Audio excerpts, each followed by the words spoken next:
সমবায় অধিদপ্তরে ৫১১টি পদের বিশাল একটি নিয়োগ বিজ্ঞপ্তি প্রকাশ করা হয়েছে। হ্যালো বন্ধুরা, জব নিউজের নতুন একটি ভিডিওতে আপনাকে স্বাগতম। সমবায় অধিদপ্তরের আওতাধীন পরিচালন রাজস্ব বাজেটভুক্ত নিম্নবর্ণিত শূন্যপদসমূহে সম্পূর্ণ অস্থায়ী ভিত্তিতে নিয়োগের নিমিত্তে বাংলাদেশের স্থায়ী নাগরিকদের নিকট হতে পদের পাশে উল্লেখিত শিক্ষাগত যোগ্যতা ও নিম্নবর্ণিত শর্ত সাপেক্ষে অনলাইনে আবেদন আহ্বান করা যাচ্ছে। অনলাইন ব্যতীত কোনো আবেদন গ্রহণ করা হবে না। ১ নং পদটি হল পরিদর্শক, বেতন গ্রেড ১২, শূন্যপদের সংখ্যা ৩৪টি।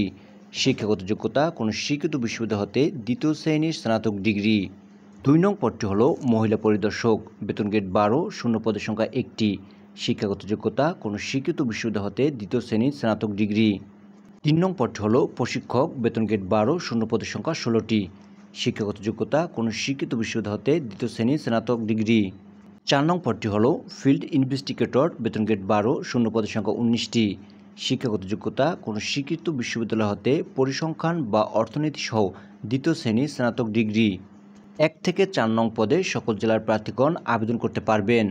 ৫ নং পদটি হল কম্পিউটার, বেতন গ্রেড ১৪, শূন্যপদের সংখ্যা ২টি। শিক্ষাগত যোগ্যতা কোনো স্বীকৃত বিশ্ববিদ্যালয় হতে গণিত অথবা পরিসংখ্যান সহ স্নাতক ডিগ্রি। ৬ নং পদটি হল সহকারী পরিদর্শক, বেতন গ্রেড ১৪, শূন্যপদের সংখ্যা ১০৫টি। শিক্ষাগত যোগ্যতা কোনো স্বীকৃত বিশ্ববিদ্যালয় হতে স্নাতক বা সমমানের ডিগ্রি। ৭ নং পদটি হল মহিলা সহকারী পরিদর্শক, বেতন গ্রেড ১৪, শূন্যপদের সংখ্যা ২টি। শিক্ষাগত যোগ্যতা কোনো স্বীকৃত বিশ্ববিদ্যালয় হতে স্নাতক বা সমমানের ডিগ্রি। ৮ নং পদটি হল সহকারী প্রশিক্ষক, বেতন গ্রেড ১৪, শূন্যপদের সংখ্যা ১১টি। শিক্ষাগত যোগ্যতা কোনো স্বীকৃত বিশ্ববিদ্যালয় হতে স্নাতক বা সমমানের ডিগ্রি। ৯ নং পদটি হল ৬০ মুদ্রাক্ষরিক কাম কম্পিউটার অপারেটর, বেতন গ্রেড ১৪, শূন্যপদের সংখ্যা ২টি।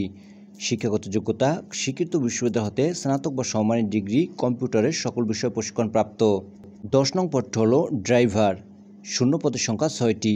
শিক্ষাগত যোগ্যতা অষ্টম শ্রেণী পাস সহ হালকা ও ভারী যানবাহন চালনার বৈধ ড্রাইভিং লাইসেন্স থাকতে হবে। ১১ নং পদটি হল তাঁত সুপারভাইজার, বেতন গ্রেড ১৬, শূন্যপদের সংখ্যা 5টি। শিক্ষাগত যোগ্যতা সরকারি বয়ন স্কুল বা স্বীকৃত টেক্সটাইল ইনস্টিটিউট হতে কারিগরি কোর্সে উত্তীর্ণ। ১২ নং পদটি হল ক্যাশিয়ার, বেতন গ্রেড ১৬, শূন্যপদের সংখ্যা ৪টি। শিক্ষাগত যোগ্যতা কোনো স্বীকৃত বোর্ড হতে বাণিজ্যে উচ্চ মাধ্যমিক সার্টিফিকেট বা সম্মান পরীক্ষা উত্তীর্ণ। সংশ্লিষ্ট কাজে অভিজ্ঞ প্রার্থীদের অগ্রাধিকার দেওয়া হবে। ১৩ নং পদটি হল অফিস সহকারী কাম কম্পিউটার অপারেটর, বেতন গ্রেড ১৬, শূন্যপদের সংখ্যা ১০৮টি।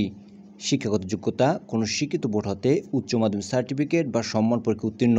কম্পিউটার সকল বিষয়ে প্রশিক্ষণপ্রাপ্ত। ১৪ নং পদটি হল ডাটা এন্ট্রি অপারেটর, বেতন গ্রেড ১৬, শূন্যপদের সংখ্যা ১টি। শিক্ষাগত যোগ্যতা কোনো স্বীকৃত বোর্ড হতে উচ্চ মাধ্যমিক সার্টিফিকেট বা সম্মান পরীক্ষা উত্তীর্ণ। কম্পিউটারে মুদ্রাক্ষরে প্রতি মিনিটে বাংলা ২০ শব্দ এবং ইংরেজিতে ২০ শব্দের গতিসহ সংশ্লিষ্ট বিষয়ে স্ট্যান্ডার্ড অ্যাপটিটিউড টেস্টে উত্তীর্ণ হতে হবে। ১৫ নং পদটি হল সহকারী ফিল্ম অপারেটর, বেতন গ্রেড ১৮, শূন্যপদের সংখ্যা ২টি। শিক্ষাগত যোগ্যতা কোনো স্বীকৃত বোর্ড হতে মাধ্যমিক স্কুল সার্টিফিকেট বা সম্মান পরীক্ষা উত্তীর্ণ। ১৬ নং পদটি হল নৈশ প্রহরী, বেতন গ্রেড ২০, শূন্যপদের সংখ্যা ৪টি। শিক্ষাগত যোগ্যতা অষ্টম শ্রেণী পাস, তবে শারীরিক যোগ্যতা সম্পন্ন হতে হবে। সর্বশেষ পদটি হল অফিস সহায়ক, বেতন গ্রেড ২০, শূন্যপদের সংখ্যা ১৮৯টি। শিক্ষাগত যোগ্যতা কোনো স্বীকৃত বোর্ড হতে এসএসসি বা সম্মান পরীক্ষা উত্তীর্ণ। ৫ থেকে ১৭ নং পদে খাগড়াছড়ি, বান্দরবান ও পার্বত্য জেলা ব্যতীত সকল জেলার প্রার্থী আবেদন করতে পারবেন। বিশেষভাবে উল্লেখ্য যে সমবায় অধিদপ্তরের ১৫/৩/২০২২ খ্রিস্টাব্দে জারিকৃত বিজ্ঞপ্তি মোতাবেক যারা ইতিমধ্যে আবেদন করেছেন তাদের নতুন করে আবেদন করার প্রয়োজন নেই। আবেদন পূরণ সংক্রান্ত শর্তাবলী: আগ্রহী প্রার্থীগণ http://cwp.teletalk.com.bd অথবা www.cwp.gov.bd এই ওয়েবসাইটে আবেদনপত্র পূরণ করতে পারবেন। আবেদনের লিঙ্কটি ভিডিও ডিসক্রিপশনে দেওয়া থাকবে, চাইলে আপনারা সেখান থেকেও আবেদন করতে পারবেন। আবেদনের সময়সীমা: অনলাইনে আবেদনপত্র পূরণ ও পরীক্ষার ফি জমাদানের শুরুর তারিখ ও সময় ২০/৩/২০২৫ সকাল 10টা এবং অনলাইনে আবেদনপত্র জমাদানের শেষ তারিখ ও সময় ১৭/৪/২০২৫ বিকাল 5টা।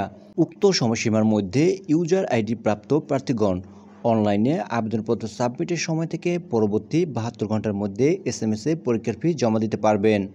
সবার আগে সকল চাকরির আপডেট তথ্য পেতে like, comment, share and subscribe করে আমাদের চ্যানেলের পাশেই থাকুন। Thanks for watching.